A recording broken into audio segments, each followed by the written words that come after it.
Olá, meu nome é Alexandre Henrique, irei iniciar as aulas 46 e 47 do curso de Química 2. O assunto desta aula será propriedades coligativas 1. Bom, a gente encerrou toda a parte de soluções, falamos de a curva de solubilidade, depois a gente falou das misturas de soluções, diluição, mistura sem reação, mistura com reação e titulação. Nesta aula a gente vai iniciar um novo assunto que é propriedades coligativas. O que é propriedades coligativas? Se você tem uma solução e essa solução está pura, por exemplo, a água pura. Quando você coloca soluto, o que é soluto? Quando você coloca sal, coloca açúcar, você altera as propriedades físicas daquela água. Por exemplo, a água em uma temperatura na pressão atmosférica de 1 atm, 760 mg por mercúrio, ela entra em ebulição a 100 graus Celsius. Mas, por exemplo, se você pegar uma colher de sal e colocar na água, ela não vai ebulir mais a 100 graus. Por quê? Porque vai ter moléculas em que vão ter atrações intermoleculares em que vai acabar segurando as moléculas de água a entrar em ebulição a 100 graus Celsius. A agitação de 100 graus Celsius não vai ser capaz de quebrar as interações íon-dipolo do sal, NaCl, com a água. Então você vai ter que dar mais energia para quebrar aquela interação íon-dipolo. Portanto, você vai ter que, acho que ela entre ebulição, 20 gramas de sal, vai entrar em ebulição, digamos, 110 graus ou 105 graus. Então, isso que é propriedades coligativas. Quando você adiciona soluto na solução pura, você altera as propriedades físicas da solução. Você altera a temperatura de ebulição, você altera a temperatura de fusão, você altera a temperatura de congelamento e você vai alterar também a pressão de vapor. Então, esta aula eu vou iniciar justamente com a pressão de vapor. As pessoas se perguntam o que é pressão de vapor. Bom, imagine que você tem um recipiente aqui, ó, redondo, e esse recipiente tem um marcador de pressão. Então, aqui dentro você coloca água. Você concorda que quando você tem uma garrafa de água, pode fazer esse experimento. Se você tem uma garrafa de água, algumas moléculas de água, de H2O, ela faz o seguinte, ela consegue se liberar do estado líquido e entrar em estado gasoso. Portanto, muitas vezes a água H2O líquida vai se transformar em H2O vapor. As moléculas daqui da ponta, elas conseguem quebrar as interações intermoleculares e conseguem formar gotículas de água, ok? Então, se ela está formando gás, o H2 gasoso, portanto, vai ser água como se fosse vapor. Vapor. Bom, se é vapor, essa molécula tem movimento e ele vai acabar se chocando com o recipiente, ok? Então vai ficar muitas moléculas, ok? Aqui então vai ter uma pressão, que é a pressão de vapor. Chega um momento que essa pressão vai estar a pressão de vapor vai ser tão alta, a máxima pressão de vapor, que a água vapor, ela vai virar líquida. Vai começar a escorrer água pelo recipiente. Pega uma garrafa d'água, fecha e deixa ela em cima da mesa. Depois de um tempo você vai ver já umas gotículas do lado e depois ela vai ficar se derramando. Quando a água vapor chega à água líquida, ela chegou na máxima pressão de vapor. Bom, então isso aqui entra em equilíbrio, ó. É um equilíbrio químico.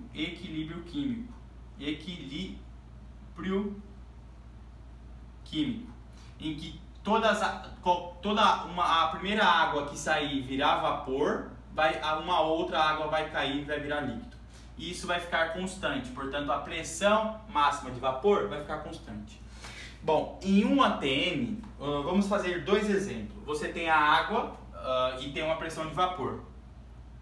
Então, é quando a pressão de vapor máxima é quando uma água, um átomo de água, H2O, vire vapor, o vapor vai cair como água líquida. Então, vai ficar nesse equilíbrio. Bom, e se a gente pegar um outro recipiente, e esse recipiente aqui, ó, também tem um cálculo de pressão, mas esse recipiente não é a água. Esse recipiente aqui, ó, esse recipiente aqui é o ácido acético, acetona. Bom, você sabe que a acetona, ela é uma molécula que tem as suas interações intermoleculares justamente com outra acetona de dipolo induzido e dipolo induzido. Então, eu vou só dar uma relembrada aqui com essas interações intermoleculares, qual é mais forte. Aqui aumentando em intensidade, aqui são as mais fortes. Então, dipolo induzido e dipolo induzido é a mais fraca. Depois vem dipolo permanente sendo a segunda mais forte. Depois, ligação de hidrogênio, que é a ligação da água. E depois vem a íon dipolo. Então, quanto menor for a interação intermoleculares, menor será a temperatura de fusão e menor será a temperatura de ebulição. Portanto, a água ebule mais rápido. Então, se aqui está o C3H6O, então isso aqui é uma cetona, aquela cetona de tirar esmalte mesmo. Você tem que ela também tem uma pressão máxima de vapor. Qual será a pressão máxima de vapor? Vai ter uma pressão máxima de vapor que quando todas as moléculas de cetona estiverem fizeram uma pressão nesse recipiente, tal que quando a cetona líquida vira cetona gasosa, mas quando tiver a máxima pressão de vapor, cada cetona líquida que se transformar em gasosa, a gasosa vai se transformar em líquida, portanto vai entrar em um equilíbrio. Então aqui entrou no equilíbrio. Se uma molécula de cetona gasosa, de cetona líquida se transformar em gasosa, a gasosa se transforma em líquida, portanto está na pressão máxima de vapor. Bom, está em equilíbrio, portanto você chegou na pressão máxima de vapor, ok? Vamos colocar isso em um gráfico. Olha como é interessante colocar isso no gráfico. Que no gráfico a gente consegue justamente entender melhor o que é pressão máxima de vapor. Bom, digamos que aqui ó, você tem 100 graus Celsius. Ó. Aqui vai estar P em função de temperatura. Portanto, tá a pressão em função da temperatura. Digamos que aqui vai ser 0 graus e aqui vai ser 100 graus Celsius. Você concorda que se você aumentar a temperatura desse sistema, as moléculas vão conseguir energia térmica. Essa energia térmica vai ser suficiente para romper suas interações intermoleculares, o que vai fazer que vão aumentar a quantidade de água gasosa, portanto vai aumentar a pressão de vapor. Cada vez que você aumenta a temperatura, portanto se você colocar um foguinho aqui, ó, você vai aumentar a pressão de máximo de vapor. Por quê? Porque vai cada vez mais ebulir mais água, portanto essa pressão que esses gases, essas moléculas gasosas vão estar aplicando uma maior força no recipiente, portanto está aumentando a pressão de vapor. E se você colocar fogo aqui também, aqui embaixo, energia térmica, vai aumentar as quantidades de moléculas de cetona. Portanto, ela vai exercer uma força maior no recipiente, porque vai estar com volume constante. Portanto, você vai aumentar a pressão de vapor. Se você chegar, por exemplo, a 100 graus Celsius, qual seria a pressão de vapor daqui da água? A pressão de vapor da água, portanto, vai ser uma curva, né? Porque quanto mais, ó, aqui é pressão. Pressão de vapor. Pressão de vapor, ó. O que é a pressão de vapor? É a pressão que o vapor exerce no recipiente. Você tem que se lembrar que pressão é a força dividido pela área. Se a área está constante, quanto maior for a força, maior vai ser a área. Você está modificando a força como? Você está modificando a força justamente com o aumento da massa. Você vai ter cada vez mais massa no recipiente, cada vez mais massa se chocando ao recipiente. Portanto, você está aumentando a força. Bom, eu vou fazer de azul a pressão máxima de vapor, ou melhor, a pressão de vapor com o aumento da temperatura. Você começa aqui, você nunca tem zero, você nunca chega no vértice zero. Por quê? Porque sempre vai existir pressão de vapor, sempre. E você vai aumentando. Então, você vai aumentando a pressão de vapor, justamente seria uma parábola. Quanto maior será a temperatura, maior vai ser a pressão de vapor, porque mais moléculas vão estar se chocando no recipiente, portanto, aumentando a pressão. Mas quando você chega à temperatura de 100 graus Celsius, você tem uma surpresa. Por quê? Porque a temperatura de 100 graus Celsius é aquela temperatura em que você chega a 1 atm. Então, quando a água entra em ebulição, quando você atinge a temperatura de 100 graus Celsius, você chega na máxima pressão de vapor. O que é? Você está igualando a pressão de vapor, aqui tem uma pressão. Digamos que a pressão aqui seja 0,1 atm. Quando você chega na pressão de 1 atm, você igualou a pressão de vapor da água com a pressão atmosférica. Então, a água, ela só não entra em ebulição aqui na Terra, presta atenção nisso, presta atenção. Por que a água não entra em ebulição na Terra constantemente? Porque tem uma pressão exercendo contra ela. Digamos que você tem um recipiente, presta atenção nisso que é importante. Você tem um recipiente, aqui tem a água, ok? O que não permite que rompa as interações intermoleculares e a água líquida vire em água gasosa? Justamente a pressão atmosférica. A pressão atmosférica da coluna de ar que está sobre a gente, por exemplo, a 1 atm, a temperatura a 0 metros em relação ao nível do mar, você vai ter uma 1 atm, que é a pressão atmosférica. Então, ela inibe justamente que a água entre em ebulição. Mas, com o aumento da temperatura, você está aumentando a pressão de vapor. A pressão de vapor é a água líquida virando água gasosa. Quando você chega a 100 graus Celsius, você chega a 1 atm de pressão de vapor. Portanto, a pressão de vapor está igual à atmosférica. Aqui, você começa a entrar em ebulição. Por quê? Porque se você aumentar 101 graus, você acaba tendo sua pressão de vapor vai ser maior que a pressão atmosférica. Portanto, a água entra no processo de sair de água líquida para a água gasosa. Então, presta atenção, não tira os olhos. O que inibe as coisas, a matéria de entrar em ebulição é justamente a pressão atmosférica. A pressão atmosférica é aquela que inibe com que os líquidos entrem em estado gasoso. Por isso que se você pegar uma pessoa sem nenhum traje, uma pessoa normal, e colocar ela na órbita da Terra, colocar ela no espaço, o espaço não tem pressão atmosférica. O que vai acontecer? Todo o seu corpo líquido vai virar gasoso, porque não vai ter uma pressão resistindo a isso. Vai ser pressão zero, não vai ter uma pressão atmosférica. Então, você começa a virar gás, você incha e explode. Então, por isso que as pessoas... os astronautas usam aquelas roupas é para manter a pressão de 1 atm, para que justamente o seu líquido, todo o seu líquido não vire gás, e que você não enche e você não exploda. Por isso que se você colocar uma pessoa,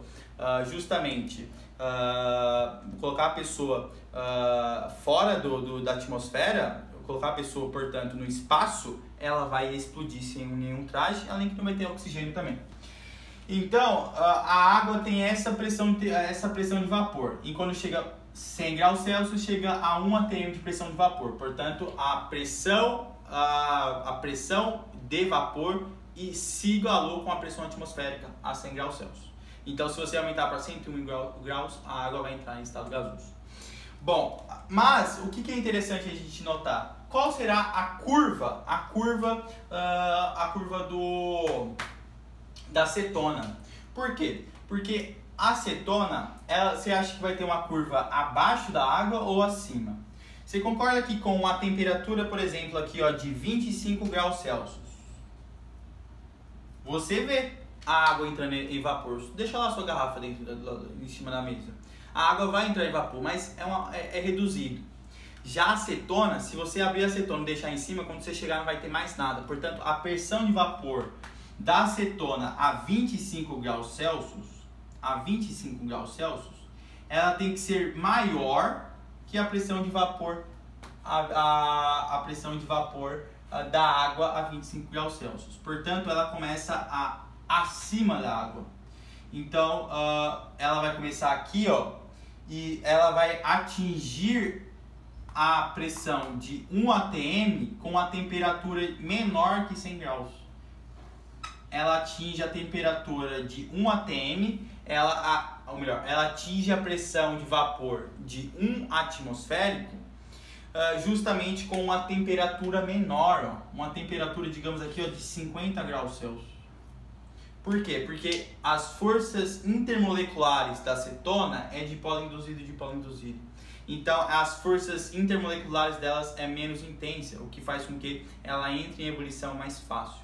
Ela consiga romper suas forças intermoleculares e mudar de estado físico mais fácil do que a água, que é a ligação de hidrogênio. Portanto, ela consegue sua pressão de vapor chegar a 1 atm e se igualar com a atmosfera com 50 graus Celsius. Portanto, a 51 graus Celsius, ela já está com uma pressão maior que 1 atm. Então, ela já está entrando em ebulição como um todo. Então, a pressão de vapor é uma propriedade física. Isso quer dizer o quê? Que cada substância tem sua pressão de vapor. Cada substância tem a sua pressão de vapor. E quando ela chega na pressão de 1 atm, ela vai entrar na pressão máxima de vapor. A pressão máxima de vapor é quando se iguala à pressão atmosférica. Então, a pressão máxima de vapor também é quando está em equilíbrio químico. A água vira gás e a gás vira líquido. Bom, o que é importante dizer? Se é uma propriedade física, cada substância tem a sua pressão máxima de vapor. Então, cada substância tem uma temperatura de ebulição própria. Por quê? Porque cada substância tem uma interação intermolecular própria. Não se esqueça que quando você mexe nas propriedades físicas, você não quebra as ligações intramoleculares, e sim você quebra as interações intramoleculares. Não se esqueça. Bom, então toda vez que você tiver um gráfico pressão de vapor por temperatura, quanto mais longe da origem, menor será a sua pressão de vapor. Por quê? Porque quanto maior a pressão de vapor, maior vai ser a temperatura para ela entrar em vapor, ok? Então, quanto menor for a pressão de vapor aqui, mais energia você vai ter para romper suas interações intermoleculares. Eu vou apagar isso aqui, ó, e vou falar da água e vou explicar melhor essa propriedade. Digamos que você tem um recipiente e esse recipiente você tem H2O líquido. Por conta própria, algumas moléculas conseguem romper suas interações intermoleculares e virar gás. Por conta própria. Elas conseguem escapar aqui, ó, e virar gás. Então aqui é H2O líquido, gasoso. Mas o que impede dessa água virar gás como um todo é justamente a pressão atmosférica. A pressão atmosférica não permite que a água saia do estado líquido para o estado gasoso, que ela não rompe as suas interações intermoleculares. Portanto, quando a pressão atmosférica for maior que a pressão de vapor, quando a pressão atmosférica for maior que a pressão de vapor, você tem o seguinte, você tem a água líquida. Quando a pressão atmosférica for igual à pressão de vapor, Ó, quando a pressão atmosférica for igual à pressão de vapor, você vai estar com uma temperatura de 100 graus, porque você vai igualar a pressão de vapor a 1 atm. Então, você vai estar a água vai estar na temperatura de ebulição. Ela não está ebulindo, ela está na temperatura de ebulição. Ok? Quando a pressão atmosférica for menor que a pressão de vapor, portanto, quando a pressão atmosférica está com 1, portanto, a pressão de vapor ser maior que a pressão atmosférica, você tem que a água entre em ebulição. Ebulição da água. Ebulição da água. Portanto, a pressão máxima de vapor, quando você vence a pressão atmosférica. Com a pressão de vapor, aumentando a sua temperatura, você consegue fazer com que a água entre em ebulição. Bom, então a temperatura de ebulição é a temperatura na qual a temperatura da substância fica igual à pressão atmosférica. Portanto, a temperatura,